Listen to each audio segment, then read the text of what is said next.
La première chose qu'il faut garder à l'esprit, c'est que vous avez un monde arménien qui s'est installé en Caucase du Sud et dans la partie est de la Turquie depuis des millénaires. Et ensuite, ce monde-là a vécu sous le joug ottoman pendant plusieurs siècles, jusqu'au moment où il y a eu un événement dramatique qui est celui du génocide, ce qu'on appelle le génocide des Arméniens de 1915. À ce niveau-là, Staline il a fait un deal avec la Turquie de Kemal Atatürk qui s'appelle le traité de Moscou de mars 1921.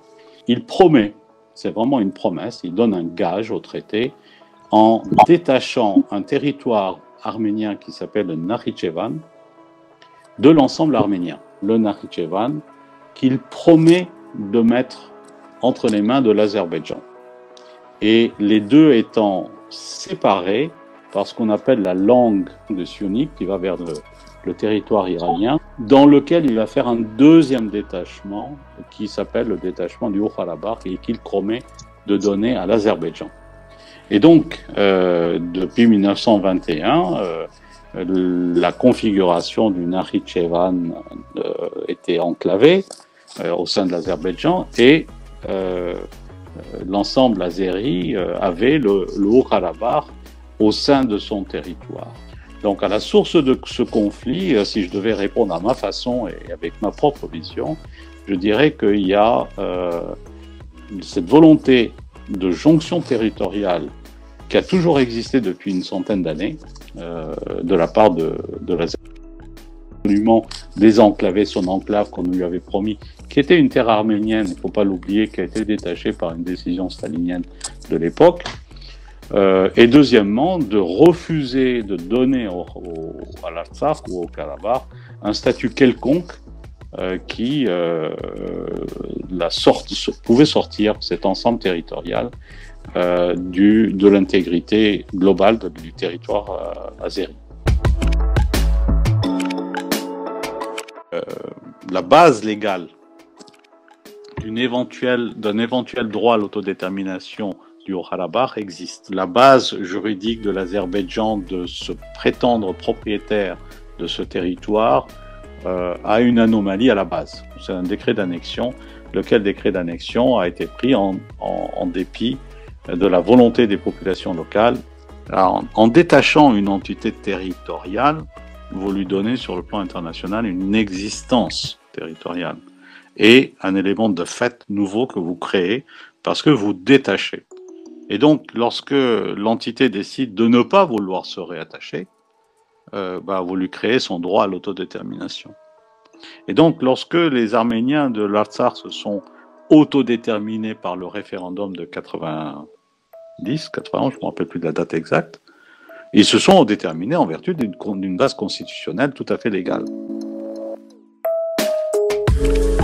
Là, le cessez-le-feu est un vrai traité international, parce qu'il va au-delà de ce que c'est un cessez-le-feu. Il entérine des dépossessions territoriales importantes, mais il crée également ce qu'on appelle une servitude internationale sur le sud de l'Arménie. C'est le fameux couloir qui va relier le Nakhichevan à l'Azerbaïdjan. C'est une vraie servitude, donc c'est une renonciation à une souveraineté territoriale de la part de l'Arménie. Le monde turco-azéri a pu réaliser ce qu'elle n'avait jamais rêvé de pouvoir réaliser, qui est la jonction entre le Nakhichevan et l'Azerbaïdjan, ce qui ouvre la voie à ce qu'on appelle dans le jargon oriental le panturquisme, c'est-à-dire toutes les populations turcophones de l'Est sont reliées désormais avec le monde de la Turquie. Elle est importante, elle est même cruciale, c'est une zone de confins européen vis-à-vis du monde autre, pour ne pas l'appeler musulman. Vous êtes vraiment à la limite de la civilisation européenne. Cette question de confins dicte quand même un antagonisme religieux certain. Par exemple, les cimetières chrétiens sont actuellement profanés et à grande échelle. dans les territoires récupérés par l'Azerbaïdjan. Sont des actes religieux. Désosser une église de sa croix, c'est un acte religieux. Pendant des années et des années, il n'y avait pas de république ou d'État arménien. L'État arménien existe depuis 1991. Et donc, auparavant, toute la population arménienne qui était en France, en Italie, aux États-Unis, n'avait pas de représentation nationale. Et donc, son seul repère national, c'était l'Église nationale. Donc, quand vous avez un élan de solidarité à organiser, déjà, vous avez besoin de locaux. Les églises ont toujours des locaux à mettre à votre disposition. Vous cherchez une entité neutre, donc vous n'allez pas voir un parti politique ni un club culturel. Vous allez voir l'église, parce qu'elle a de l'espace, parce qu'elle a des hommes, parce qu'elle est neutre, elle n'est pas un parti politique, et qu'elle assure une certaine solidarité entre les différentes composantes de la communauté. Il y a de l'aide internationale de la communauté qui intervient, il y a des cargos médicamenteux qui arrivent, mais on sent bien que leur position en Arménie est très fragilisée. Maintenant, il y en a toute une autre frange de la population qui était dans les territoires qui ont été rendus à l'Azerbaïdjan, qui sont les nouveaux réfugiés qui sont arrivés en Arménie. Et eux, ils sont dans une situation extrêmement précaire en Arménie. Il y a beaucoup de choses à dire sur le plan des droits de l'homme. Ça, c'est évident, parce qu'il y a eu plusieurs conventions internationales qui ont été violées. Est-ce qu'il y aura des actions par les États? Je n'en sais rien. Mais enfin, certains politiques, l'autre jour au Sénat, ont réclamé la saisine de la Cour pénale internationale à l'encontre de certains individus de l'Azerbaïdjan. Vous avez les organisations arméniennes déjà qui travaillent, mais vous avez aussi les organisations françaises comme Médecins sans frontières, il y a les Suisses qui ont envoyé plusieurs NGO sur place, il y a un mouvement américain pour la construction d'abris, vous avez des Russes qui sont très actifs, qui envoient beaucoup de convois humanitaires et d'organisations. Oui, il y a un mouvement de solidarité et d'associations qui joue, bien sûr.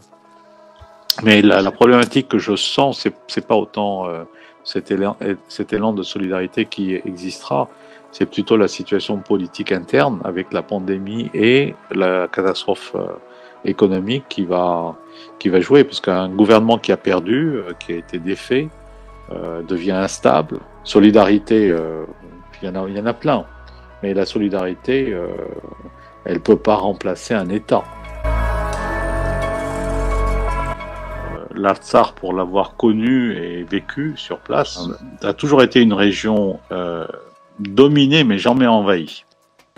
Donc toute solution, quelle qu'elle soit, qui ne tiendrait pas compte de cette volonté à la fois historique et ancestrale de vouloir perdurer et persévérer dans un monde arméno-arménien, pour moi est vouée nécessairement à une reprise de la guerre ou est vouée à l'échec.